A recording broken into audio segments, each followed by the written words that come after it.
Comment bien se préparer à la première fois?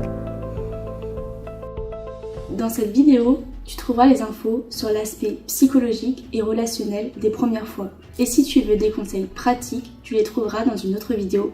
Comment bien se préparer pour la première fois? Conseils pratiques. Tout d'abord, avant d'envisager d'avoir ses premières relations sexuelles, il est important de prendre le temps d'y réfléchir. C'est un choix très personnel. Il est essentiel de le faire pour soi et pas pour des raisons extérieures.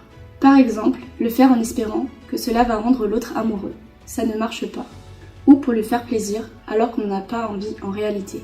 Ou encore le faire parce que les copains, eux, l'ont déjà fait et qu'on se sent exclu. Parce qu'on pense que ce serait la honte d'être encore vierge. Avoir une relation sexuelle ne rend pas plus intelligent, plus beau, plus adulte ou plus populaire. On doit pouvoir se sentir libre de ce choix. Avoir des rapports sexuels, ce n'est jamais une obligation. Ce n'est pas parce qu'on est en couple ou marié qu'il faut se sentir obligé de le faire, car on peut être dans une belle relation même sans cela. Parfois, les clichés sexistes et sexuels, notamment véhiculés par la pornographie, mettent une pression supplémentaire. On peut avoir l'impression que les hommes devraient être performants, que les femmes devraient répondre aux fantasmes masculins et qu'il y aurait une unique bonne manière de faire l'amour. En réalité, la pornographie est une mise en scène qui oublie la notion de relation, pourtant essentielle. Il n'y a pas de bonne manière de faire l'amour. Cela se construit dans la relation avec l'autre. Dans relation sexuelle, il y a relation. Et ce mot est important.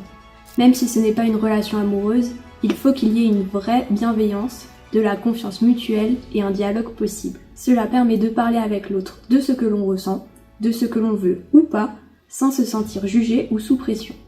En discuter avant, c'est aussi s'assurer du consentement de chacun et d'éviter toute incompréhension. Une fois le rapport commencé, la communication reste essentielle. Chacun peut ainsi expliquer ce qu'il aime, ce qu'il n'aime pas. On peut demander à l'autre si tout va bien et s'adapter à ses réactions. Être à l'écoute, c'est aussi ne pas hésiter à faire des pauses ou à s'arrêter si nécessaire.